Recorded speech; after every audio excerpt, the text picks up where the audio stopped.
अस्सलामु अलैकुम वरहमतुल्लाहि वबरकातुहू। मोहतरम सामिईन कराम, सूरह यूनुस यानी वो सूरत जिसके अंदर यूनुस अलैहिस्सलातु वस्सलाम का जिक्र खैर किया गया। वैसे तो इस सूरह के अंदर नूह अलैहिस्सलातु वस्सलाम का भी जिक्र मिलेगा आपको, मूसा अलैहिस्सलातु वस्सलाम का भी जिक्र मिलेगा और बहुत सारी सूरतों के अंदर भी आपको जिक्र मिलेगा, लेकिन ये अंबिया के बारे में। लेकिन सूरह यूनुस अलैहिस्सलातु वस्सलाम के बारे में क़द्र तफसील से आपको, ख़ास तौर से यूनुस अलैहिस्सलातु वस्सलाम की कौम जो है ऐन अज़ाब, जब अज़ाब आया तो उससे ऐन अज़ाब के मौके पर वो ईमान लाई। नतीजे में ये ऐसा वाक़या जो है यहीं पर हमें मिलता है कि अज़ाब आया और टल गया, क्योंकि यूनुस अलैहिस्सलातु वस्सलाम जब चल पड़े, यहाँ तक कि वो पानी में जो है उनको डाल दिया गया और पानी में जब वो यहाँ तक कि एक बड़ी मछली ने आकर उनको निगल लिया, तो यूनुस अलैहिस्सलातु वस्सलाम पर जो हालात गुजरे और यूनुस अलैहिस्सलातु वस्सलाम विर्द करते रहे, ला इलाहा इल्ला अंता सुब्हानक इन्नी कुन्तु मिनज़ ज़ालिमीन, ला इलाहा इल्ला अंता सुब्हानक इन्नी कुन्तु मिनज़ ज़ालिमीन, ला इलाहा इल्ला अंता सुब्हानक इन्नी कुन्तु मिनज़ ज़ालिमीन। ये मछली का जो एक मशहूर वाक़या, यहाँ तक के सही सालिम उस मछली ने लाकर नूह अलैहिस्सलातु वस्सलाम को समंदर के किनारे पर छोड़ दिया। जब अल्लाह सुब्हानहु व तआला की मशीयत शामिल हो जाती है, जब अल्लाह ताला कुन फयकून वाला मामला होता है, जब अल्लाह ताला कुन कह देते हैं तो अल्लाह सुब्हानहु व तआला के मर्जी से पूरी कायनात चलती है। तो फिर वही मछली समंदर से बचा कर लाने का दरिया बन जाती है। इसका मतलब क्या निकला कि तवक्कुल, भरोसा किस पर होना चाहिए? अल्लाह सुब्हानहु व तआला पर। मुसीबतें आती हैं, तकलीफ़ें आती हैं, तो ऐसे वक्त पर गैरुल्लाह की तरफ नहीं चले जाना चाहिए, बल्कि हमको यूनुस अलैहिस्सलातु वस्सलाम के ज़िंदगी से हमें सबक मिलता है कि हालात कैसे भी क्यों ना हो, लेकिन अल्लाह सुब्हानहु व तआला पर तवक्कुल का जो दामन है ये नहीं छोड़ना चाहिए। और पूरी कौम ने जो ईमान लाया और अल्लाह सुब्हानहु व तआला का अज़ाब आया और टल गया, इसके अंदर भी एक सबक ये है कि अल्लाह ताला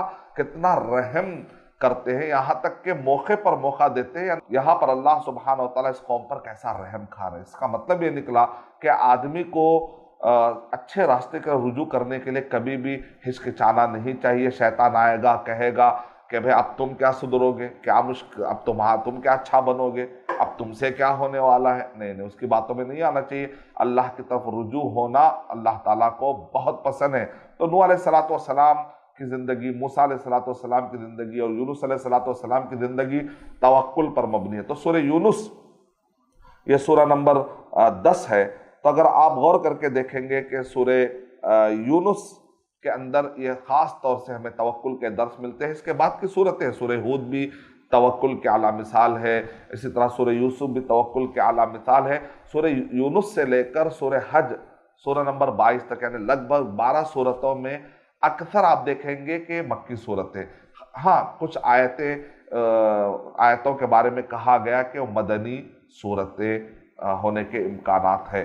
तो इस तरीके से हमें अक़वाल ज़रूर मिलते हैं, लेकिन आप देखेंगे कि यहाँ पर ये जो मक्की सूरतें, इसके अंदर ख़ास तौर से वो दौर जब मक्के के अंदर अल्लाह के नबी सल्लल्लाहु अलैहि वसल्लम पर एतराज़ात की कसरत हो रही थी, और जो लोग मुहक्किकीन हैं उन्होंने काफ़ी रिसर्च किया कि मक्की ज़िंदगी को भी 3 दौर में बांटा है, इब्तदाई दौर, दरमियानी दौर और आखिरी दौर। यानी अल्लाह के नबी सल्लल्लाहु अलैहि वसल्लम जब मक्के में 13 साल थे, आप मदीने में 10 साल थे अल्लाह के नबी सल्लल्लाहु अलैहि वसल्लम नबी बनाए जाने के बाद, यानी कि नबी बनाए जाने से पहले 40 साल अल्लाह के नबी सल्लल्लाहु अलैहि वसल्लम मक्के में थे।